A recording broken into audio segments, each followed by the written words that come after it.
Welcome to Covenant of Justice. I'm attorney Isaiah Jerez, and every other week we sit down with remarkable individuals of Southern Nevada who make this such a wonderful place to live. Together, we explore a wide range of topics that matter to the people of Las Vegas and beyond, offering a glimpse behind the glamour of the Strip to showcase the real stories, experiences, and voices that shape our community. Welcome to Covenant of Justice. Today we have Noel and Michelle Calizo. They're owners of SPCKRFT. SPCKRFT is a multi-use film, photo, art, and music studio located in the heart of the Las Vegas Arts District. Over the past 2 years, SPCKRFT has grown into a hub for both experimental and commercial arts in downtown Las Vegas. By hosting a wide range of events, collaborations, and exhibitions, the space offers artists and creators access to high-end video and sound studio at affordable rates. SPCKRFT also supports emerging local artists by providing a unique gallery environment. Unlike most traditional galleries, SPCKRFT is a dynamic, collaborative space that fosters creativity and meaningful community connections. Complementing the versatility of the space is the expertise of co-owner Noel Calizo, a film industry professional currently working in movie production and design. Co-owner Michelle Calizo also has deep roots in Las Vegas creative community. She is an artist and photographer. She's a wellness practitioner with expertise in alternative healing techniques, including Reiki, a Japanese energy healing practice. So Noel, tell me a little bit about SPCKRFT. Well, SPCKRFT is a creative space in the downtown arts district, and we do a lot of photography there. We can also do like insert videos or music videos and things like that. We also do community events there and private events. It's also where I store all my tools and stuff for the work I do. I work in TV and film, so it's kind of like my office, and I like rent it out to people. Okay. Yeah. That works pretty good. So yeah, let's talk a little bit about what you do then in the film industry. Okay, yeah. So I work in TV and film. I can do anything from production design, art director, prop master, and then also all the supporting roles under those. So I could be a carpenter, uh, a painter, a prop maker, welder, whatever I need to do. I could be the fabricator, or literally a shopper or a buyer. There's actually, people don't realize this, but there's so many positions in TV and film, and one of the largest departments is the art department, and that's basically what I do. So yeah, art department is people that are dealing with the sets, with props and stuff like that. Also, is what's considered art department is costumes and hair and makeup and effects. So yeah, and a good film, right, or anything good is going to have, it's going to be good visually appealing, right, or Right. it's going to sound good, right? Right, exactly. Yeah, so it's just, people don't realize it really takes a village and a lot of planning to create a movie. And so even if the movie ends up bad, like, you have to keep in mind that there was like so many people involved, and just to accomplish making a movie, it's extremely difficult. It's like, that's why they call it, movie magic, because it literally takes magic to complete any kind of like film project at that scale. So And how did you get into this, and why did you find that space in film, and specifically with like the art aspect of it? So as far as getting into the film industry, um it was actually kind of on accident. I didn't go to school for anything, I was actually training myself to be like kind of an audio engineer, and but I also, as a kid, I would always build things and just figure out how to kind of make something happen with almost nothing. Or I was very curious as a kid, a tinkerer, I would say. And then one day, one of my friends, I actually realized I had a lot of friends who went to film school, and one of them was like, "Hey, you want to help me on my film shoot?" And I was just like, literally just hanging out while they were filming, and helped them like solve a few problems.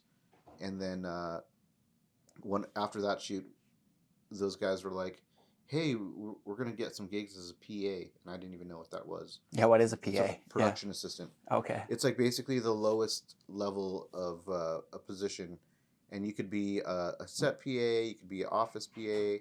There are some other PAs that you're not really supposed to have, like an art department PA or something like that, because they're not supposed to be doing like necessarily like skilled tasks.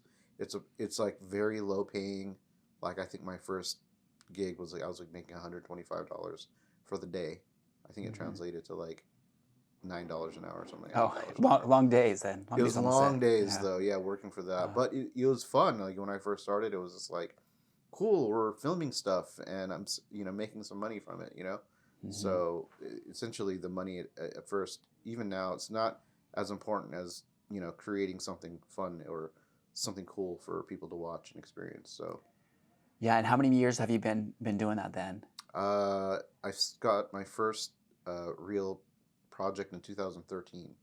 So yeah, what's the math on Yeah, that? going on 13 years, right? Yeah, yeah, Yeah. yeah. Yeah, that's great. Is there a project or two that kind of sticks out in your mind or in your heart and is kind of very memorable and meaningful? Mm, One of the ones that actually felt the most powerful as far as like really connecting with people was a show called We're Here.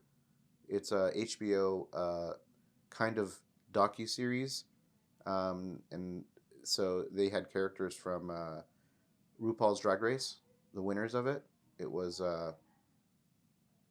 Shangela, um, Bob, and Eureka, and they went to small towns finding people who have a story basically that they couldn't fully live their lives because they were in a town that frowned upon or looked down on the LGBTQ community.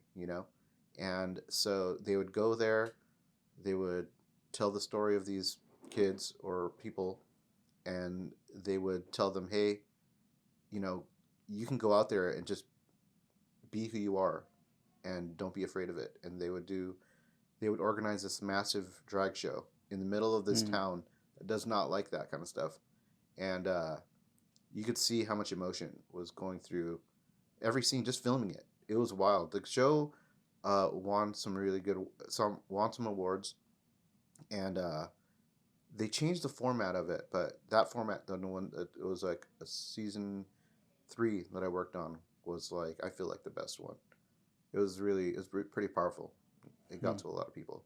So Yeah, and so then going back to spacecraft and being in the film industry, I guess for about 13 years now, you've then have a lot of tools, a lot of equipment, how to have a place to store it. yeah, And so why not open it up and have what people can come there and work with the same tools that you use? Is that what it exactly, is? exactly. A Yeah. lot of times when I had a smaller location in the arts district as well when I first really started getting all my tools together. And when I was on location, it would literally just sit there. And I offered it to my friends. I would say, hey, if you need a place to shoot, just use it. There's literally backdrops there, some equipment and whatever. And then a few people took me up on the offer, but a lot of them were just like, you should just rent this out for people to use.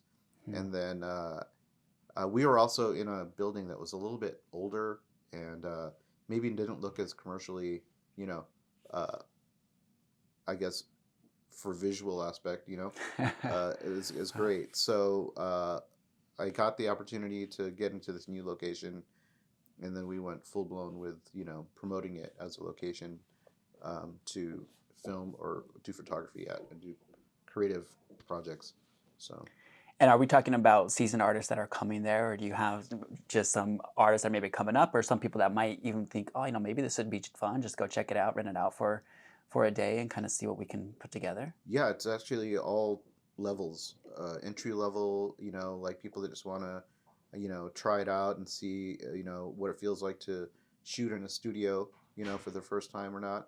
And then also we get a lot of professionals that just, hey, a lot of last minute projects. They come in and they just need a space, and we have it at a price point that's pretty affordable and accessible, so anyone can come and use it really. So Yeah. So other than the studio itself, and then I guess the equipment there, what other kind of tools do you have? And I guess equipment, cameras, microphones, lights, right. right? Well, we have actually. So most of the people rent the space as just a space alone, and they bring in their own equipment. But we do have some in-house cameras and lighting that we usually just use on our own. But we do offer the lighting as included with the rental package.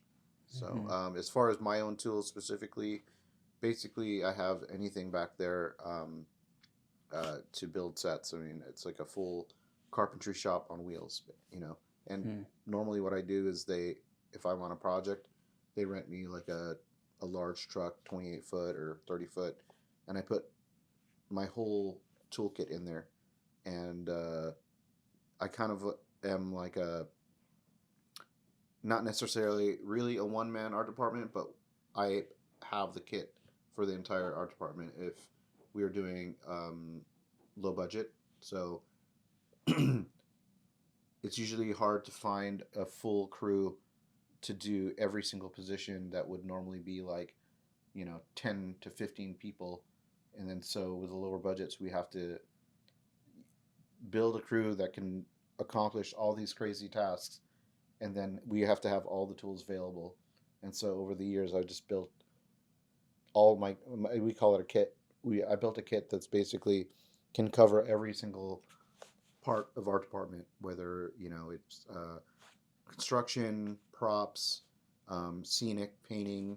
I do have welding tools and stuff like that as well, and a lot of it is organizational and what's the word, logistic stuff like carts and bins and even straps, and it would be like a lead man position to be able to get every set dressing piece from wherever it's sourced to the location and then back. Like a lot of times we'd go into a room and we'd literally bring every piece of furniture, carpet, all the books. Like in this room, we'd bring Hmm. everything in this room uh, coming from an empty space and make it look like what we were, hoping for it to look like based on whatever the production designer and the director agree on. So it's a lot. There's a lot of moving parts. People don't Hmm. realize it. They just think, oh, they're just shooting in a place that already exists like that. No, we go into a space that either even the walls are built or we find a practical location that we can adjust a little bit or completely. So we take everything out. We have to keep all that safe, put in our things, and then once we're done shooting, we literally tear it down and reset it back to what it was before. So there's a lot of moving parts. It's a lot of work. It's grueling and long hours. It's wild. So is that like maybe that's the real value of spacecraft, right? Is getting you, right? Getting you with all that knowledge and all that expertise to then put it all together. Maybe yeah. I try to separate myself from it, so it's kind of its own energy, and Hmm. I really love watching people come together and do creative projects there, and seeing all these different perspectives of like how they envision what like good framing is and makeup and costumes and props and stuff, and it's great. It's just to see. For me, it's more about uh, connecting with the community and seeing like all these other perspectives, and so it's more for me. I feel like it's more for me, but but at the end, it does help a lot of people, and it's just great. We're really trying and focusing hard on growing a community right now, and we started a membership program that we're basically is trying to connect everybody, so they all have a place to meet up and then share resources and knowledge, and I feel like that's the main knowledge that I would like to share to everybody, is that by connecting each other and working with each other, it's like the most valuable thing over, you know, knowing the most about something, So Yeah. And just one last thing about spacecraft. So when they go and rent the space, you have props there that they can utilize as well. And they can, if they have a concept, I will allow them to go through my props and see if anything works, and hmm. but generally, uh, I try to make sure that they have their whole concept ready, uh, because we're just renting the space and giving them, facilitating the ability for them to be creative. But yeah, for sure, if they say, hey, I'm looking for this kind of prop or like a 90s cell phone or something like that, I'll be like, oh, I have that, and I let them use it. Usually, if it's not too big a deal, but sometimes they want to rent a lot of stuff, and so I try to get as much for them as possible at the lowest rate because we were literally saving them a lot of time. Sourcing things for film, it's not just like, hey, we need a chair. It's like you need to make sure it's the right period, time frame, look, feel, vibe. And it's like, oh yeah, maybe these three chairs work. And then, depending on which one is available to get and readily grab for the shoot day, it's like, okay, we're going to have to go with this one because it's the one we can get today, Yeah. or something like that. So how do you become a member of Spacecraft? We actually have a link on our website, spacecraftlv.com, Mm-hmm. and it takes you to our Patreon. And through Patreon, we have multiple tiers. You can even become a member for free. Basically, it'll show you things coming up. But if you want to see videos and then actually get access to our calendar for events, our first level of membership is $5, and it's basically kind of like a main community level where it's like we are trying to just get everyone together, as many people as possible. But then we have levels that are if you're more geared towards you're just doing photography and video. So there's that membership. There's one if you want to start doing private events, and you can be there too.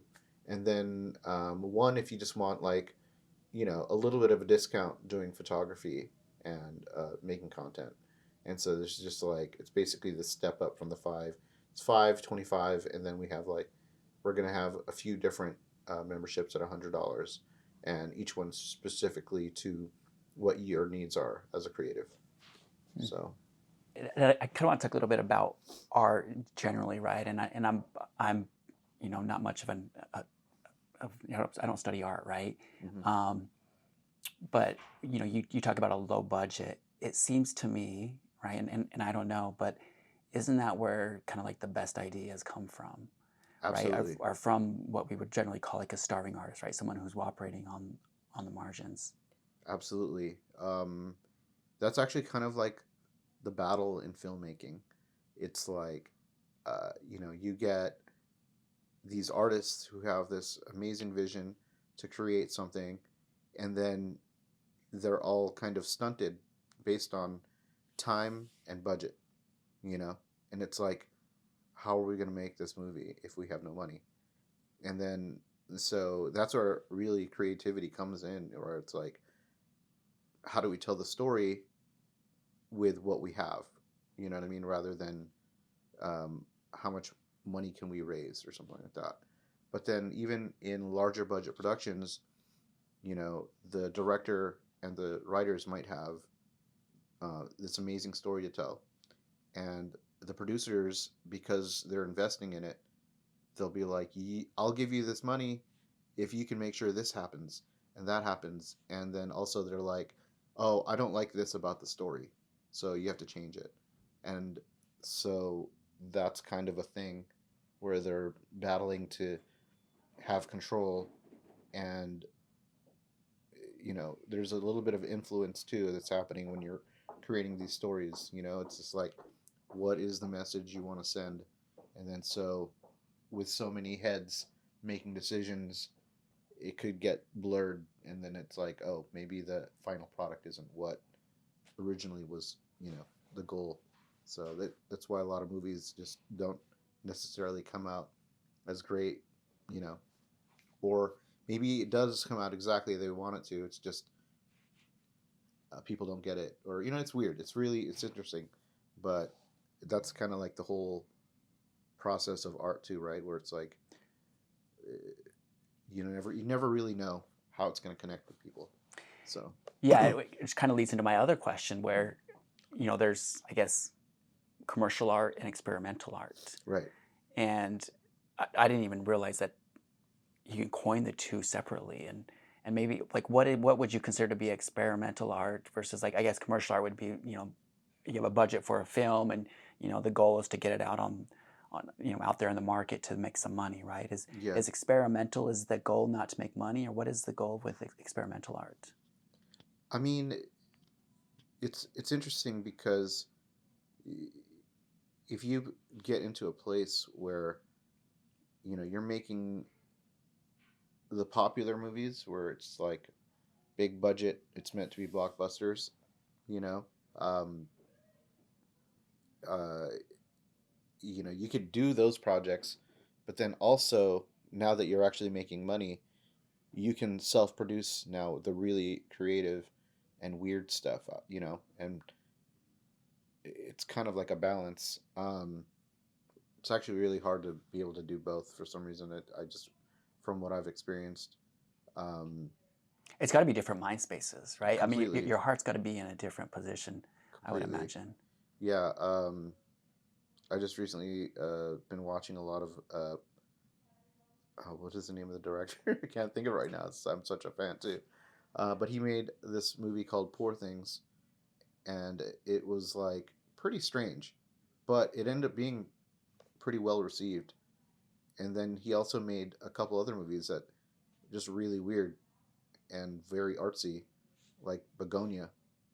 And you can tell like it's like, oh, this is not meant for like a wide audience. It's just like really creative.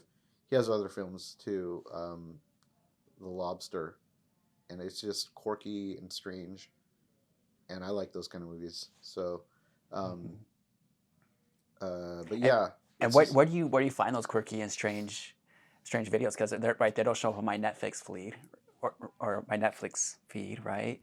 I think it's just like if you have weird and quirky friends that like There weird you go. movies, we just like Yeah. talk about it, and then it's like, oh, go watch that and go see it, Uh, But then there's a lot of people that are just like mainly focused on mainstream creativity or whatever. It's like the big blockbuster hit movies, which is um, I don't know, like action films and I don't know, bank robbery and uh, whatever. It's just like basic stories that everyone knows, but mhm. when you watch a movie like The Lobster, it's like it's actually telling a pretty common tale, but in a really strange perspective.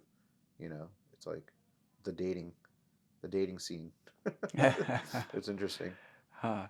Yeah. And so Michelle, you work at Spacecraft along with Noel, right?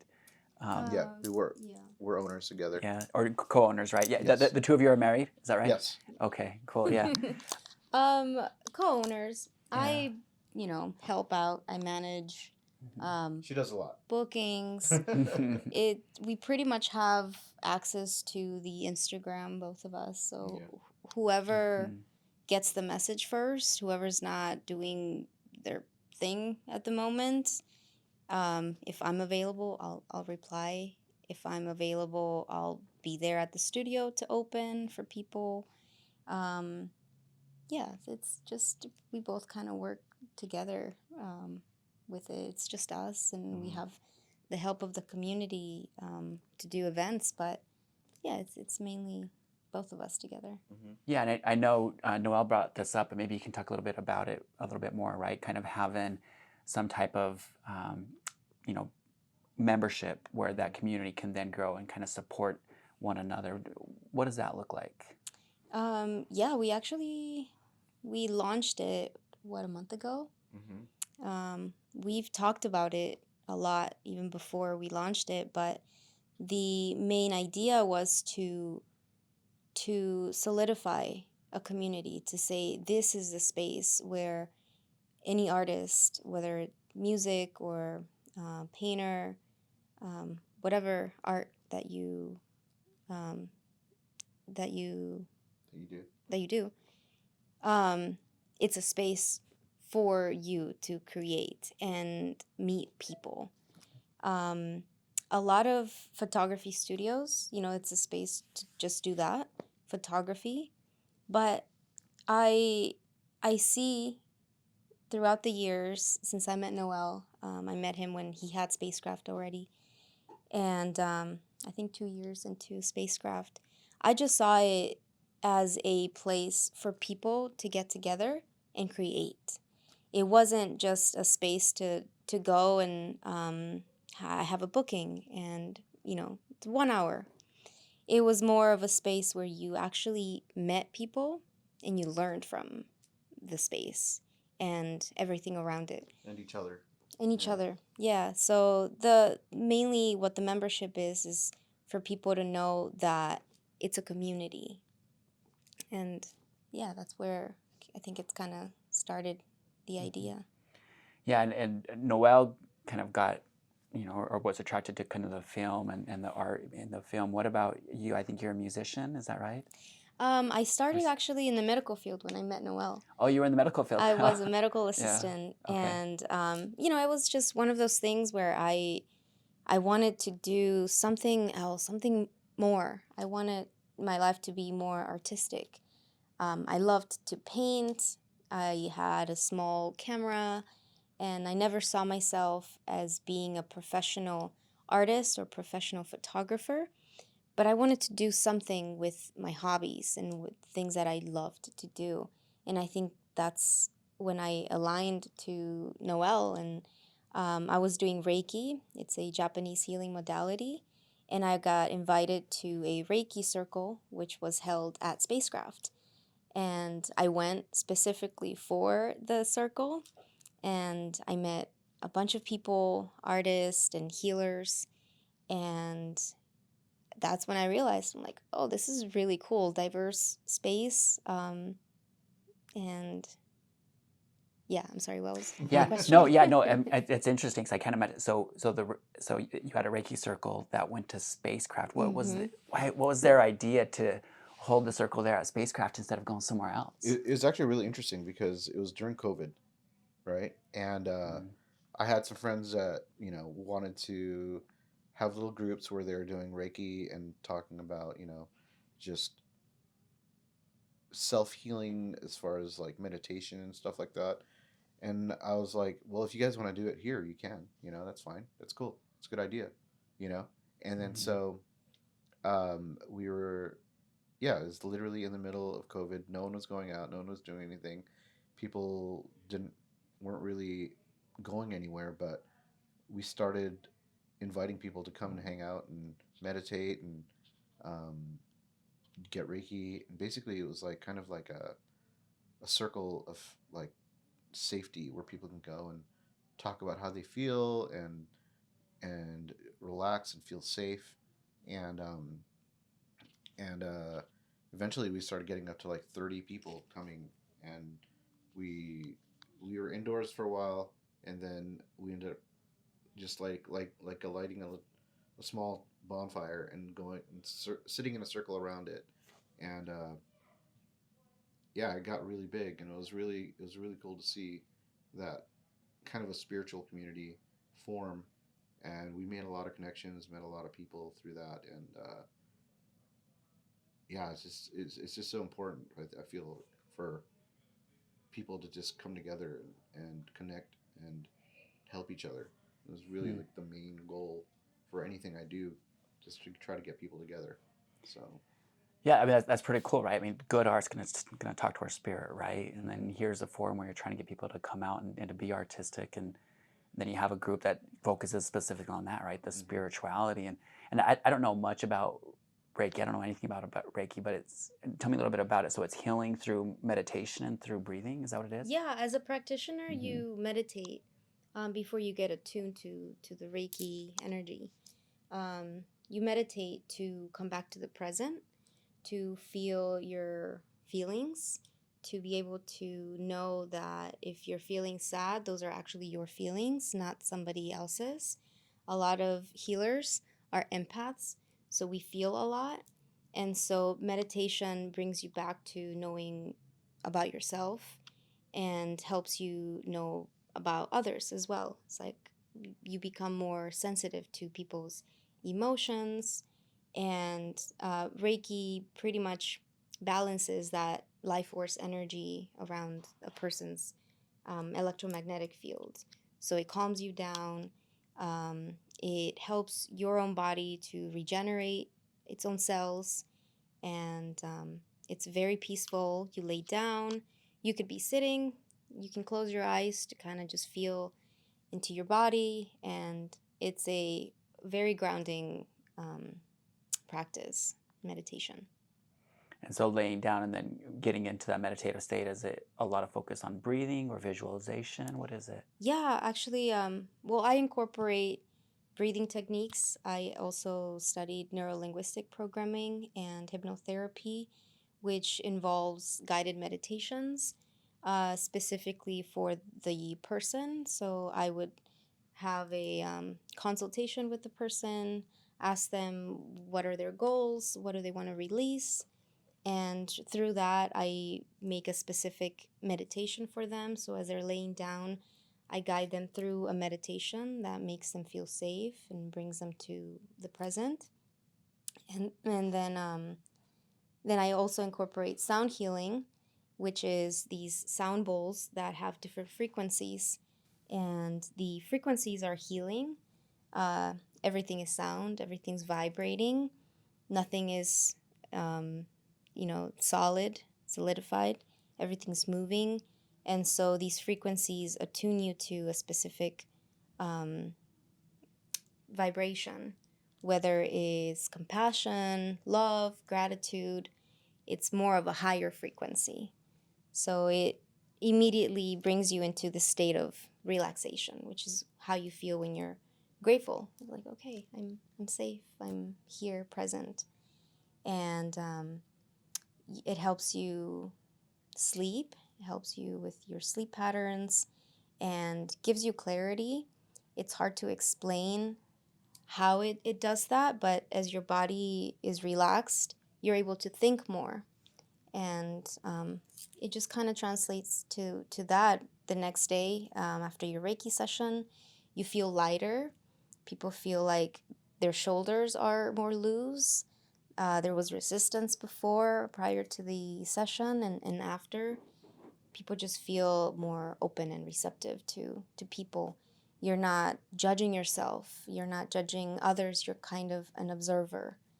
And that's really important for you to continue life, instead of piling all these emotions, and then there's anxiety, and then depression comes. So Reiki allows you to be open and change, reframe your perspective on things rather than being so negative on your ideas.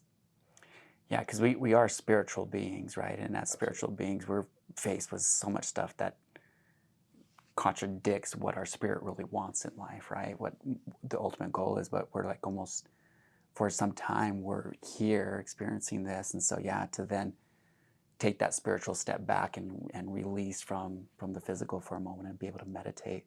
Absolutely. Yeah, huge benefits. No, absolutely. One of the things that makes us like we are very good for each other is that like I push really hard to the limits of all the things I could possibly do, you know, and when I get done with the day, I'm like completely just exhausted, and you know, it was really hard for me to relax, and it wasn't necessarily anxiety, but I was like always on this like high energy, like go go go kind of mindset.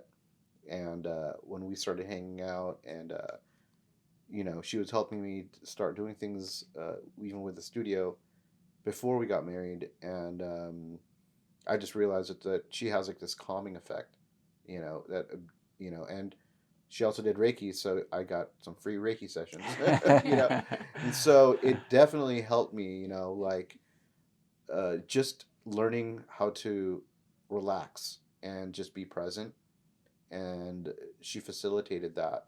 And then you know, there's like a lot of Reiki practitioners, they use their hands and they hover different parts of your body, kind of like focusing in on, or like, oh, maybe they're feeling some tension energetically, and they can put their hands near it, and like kind of you just focus intention towards it, you know. And uh, as I started getting more Reiki done and being able to meditate more, I realized that it also helped me get more things done in that other aspect of my life, where it's like, you know, instead of like slow down and relax, it's like, you know, ramp up and go as fast as you can and get as much done as possible. And so I needed that balance where my whole life was almost all just crazy, go, go, go, and never give myself a moment to relax. And yeah, it definitely translated to like like everyone I worked with, and my relationships and friends, and I was always in a mindset where it's like, what are you doing? You're not doing anything. Well, you need to be doing something. And and then now it's just like, oh, hey, I'm in the chill mode right now. I'm not working, and so I'm not gonna push anybody for anything. Yeah. And yeah, since I've been with her, like I just uh, my whole life kind of opened up to like this a lot of clarity basically, and I was just like, wow, this is great. Yeah. So, and I understand that energy, right? That feeling to go, go, go. Mm-hmm. And I come from a Christian background, right? And so, and from a Christian belief, and it sounds like kind of the same thing where for us sometimes less is more, right? Where we Mm-hmm. talk about tithing, right? Where we pay tithes, right? We take out money, give some, Mm-hmm. and the idea is we get more. Or the 7 days, right? We take a day off, and we end up having more time. But like, what is your belief? Like, how is it that less can be more sometimes? Because to the human mind, to our to our physical mind, that doesn't make sense.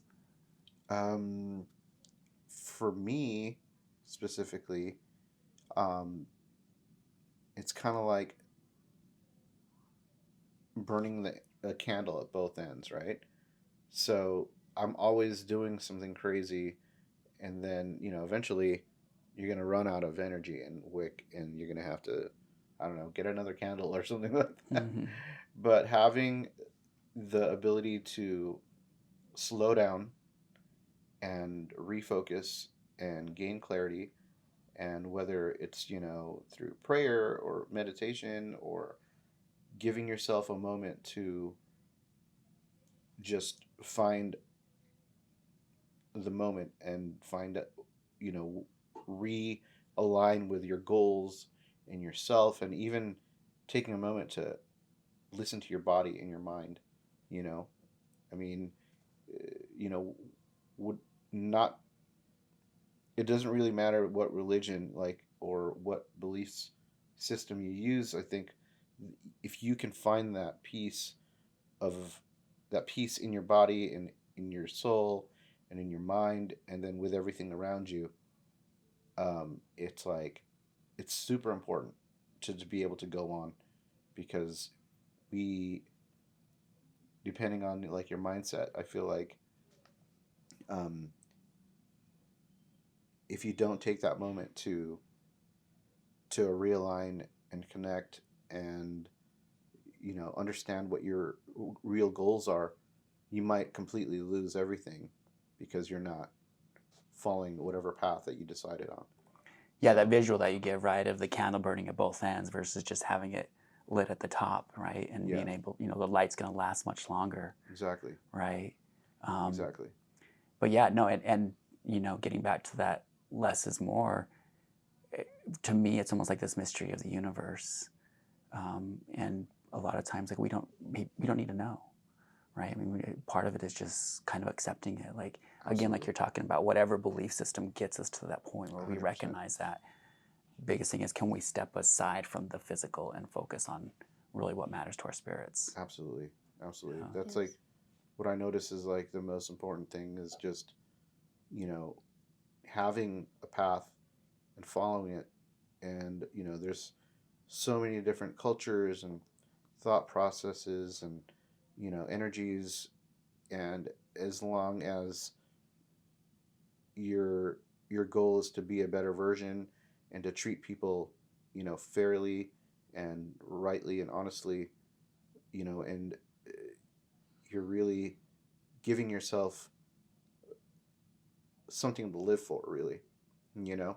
And it's like, I know a lot of lost people, and it's sad to see sometimes. And it's like, and they have to go through that, whatever the feeling they're going through, to find the path again sometimes. But then again, I think that's how you get lost, is when you don't give yourself the moment to meditate or pray or, settle down and just kind of look at where you are and who you're around and what you're doing, you know, and it's all part of like kind of this meditation where you just find this really quiet place in a moment that you have, and figure out, are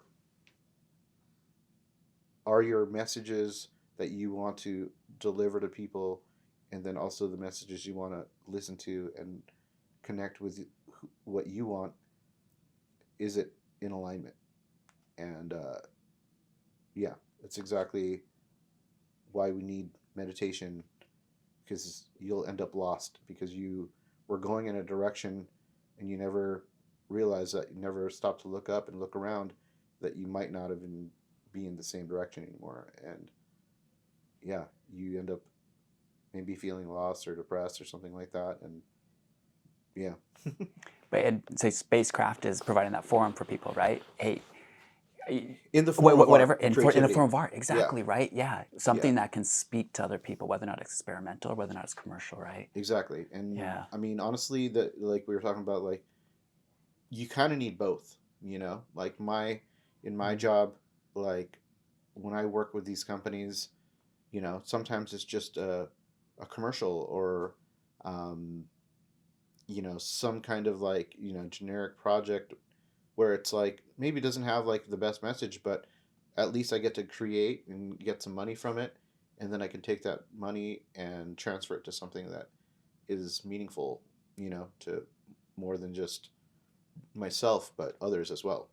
Mm-hmm. And so um, kind of like just transforming energy, right? I recently watched like a little video, is basically learning how to take energy and create with it, you know, and then that keeps this energy flow going, about how like humans connect to each other, and then how we interact. And it's literally through creation, whether it could literally be painting or music or even furniture, you know what I mean, like a house. Mm-hmm. Someone's creating it and someone envisioned it, and then it became reality. And now as humans we get to interact with it, and it makes us feel something, you know. And so it's all important. Yeah, what a great concept, right? I mean, can we look at money in a different perspective of not as energy, and Exactly. that's what it is, right? That's what it is. It's momentum. It's that energy that can then create momentum, 100%. or keep moving around the momentum. And I'm excited that what you guys are doing as spacecraft, and thanks for coming in today. No problem. Thanks for having us. Yeah. Thank you for having us. Yeah.